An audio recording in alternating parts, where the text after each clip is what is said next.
Hello friends, welcome to another new video. আমাদের রাজ্যে শিক্ষা ব্যবস্থার যে বর্তমান সিচুয়েশন রয়েছে সেটা যথেষ্ট চিন্তার একটা ভাঁজ ফেলছে শিক্ষাবিদ থেকে, স্টুডেন্টস থেকে, প্যারেন্টসদের মধ্যে।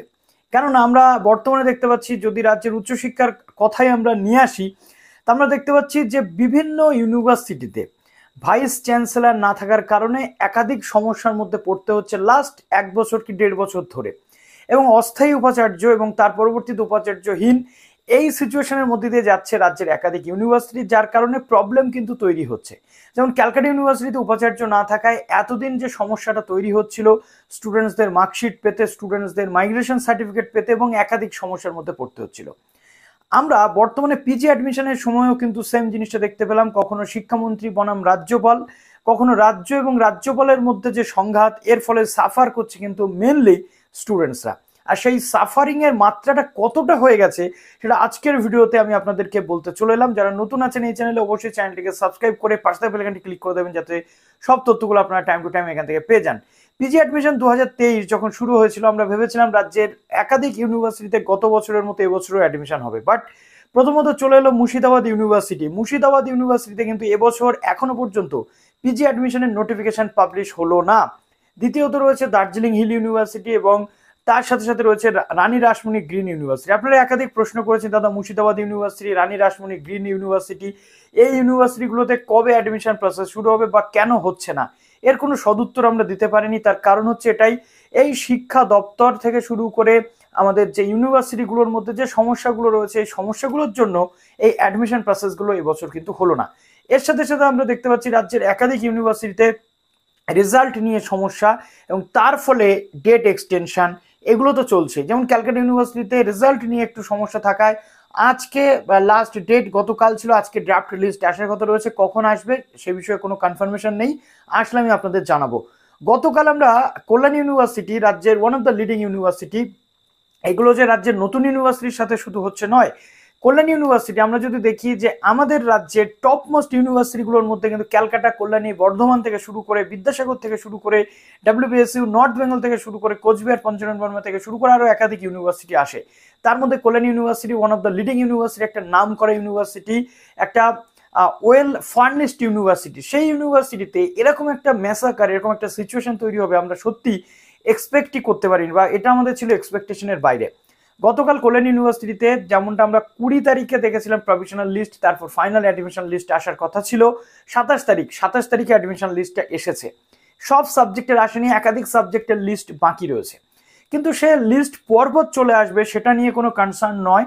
ডেট ওয়াইজ লিস্ট আসতে না পারলেও পরবর্তীতে 1-2 দিন ইউনিভার্সিটি অ্যাডমিশন প্রসেস বাড়িয়ে দিতে পারে। কিন্তু সবচেয়ে গুরুত্বপূর্ণ যে সমস্যাটা, সবচেয়ে ইম্পর্ট্যান্ট যে পার্ট, সেটা দুটো পার্ট উঠে এসছে, যেটা সত্যি খুব ভয়ঙ্কর একটা ব্যাপার। একটু সতর্কতা যদি স্টুডেন্টসের মধ্যে না থাকে, তাহলে কিন্তু যে কোনো স্টুডেন্টস যে কোনো মুহূর্তে তার সুযোগ থেকে, তার অধিকার থেকে বঞ্চিত হতে পারে। কেমনটা শুনলে আপনারা অবাক হয়ে যাবেন।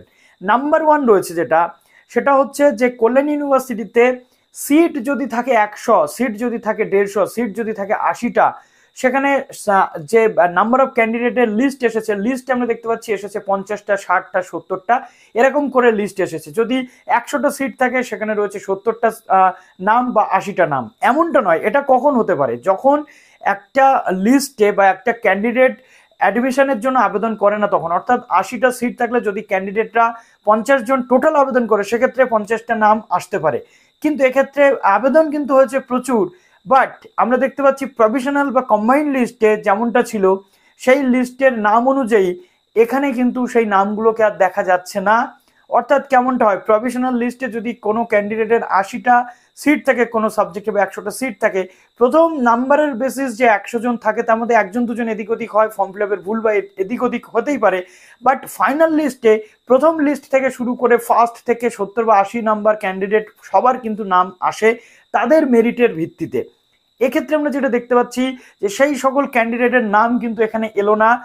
প্রচুর প্রচুর সিট থাকা সত্ত্বেও 10 থেকে 20টা সিট এক্সট্রা এখনো ফাঁকা রয়েছে, তাই সেখানে নাম নেই, অথচ ক্যান্ডিডেট সেখানে কিন্তু আবেদন করে দিয়েছে। এটা গেল একটা সমস্যা। দ্বিতীয় সমস্যা যেটা রয়েছে সেটা আরো ভয়ঙ্কর। যদি কোনো ক্যান্ডিডেটের নাম প্রভিশনাল লিস্টে 1 নম্বরে ছিল, বা 2 নম্বর বা 3 নম্বরে ছিল, এই লিস্টে ফাইনাল অ্যাডমিশন লিস্টে সেই সকল ক্যান্ডিডেটের নামই নেই, এটা সত্যি একটা অবাক করা বিষয় নয়? ফিজিক্সের মতো একটা সাবজেক্টে এরকম সিচুয়েশন তৈরি হচ্ছে কল্যাণী ইউনিভার্সিটিতে। আমি বলবো রাজ্যের যে কোনো ইউনিভার্সিটিতে যখন তোমরা অ্যাডমিশন নিচ্ছ, প্রভিশনাল লিস্টে তোমার পজিশন, প্রভিশনাল লিস্টে বাকিদের পজিশন, এবং একটা লিস্টে টোটাল থরলি তোমরা চেক আপ করো, করে অ্যাডমিশন লিস্টে তোমরা চেক করে দেখো যে সেই নামগুলো সেখানে আসছে নাকি আসছে না, যারা প্রথম দিকে রয়েছে।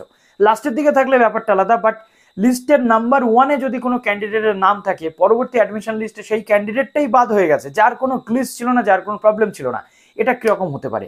আর এই সিচুয়েশনের উপর ভিত্তি করে কল্যাণী ইউনিভার্সিটির পক্ষ থেকে ফিজিক্সের অ্যাডমিশন প্রসেস বন্ধ রাখা হয়েছে।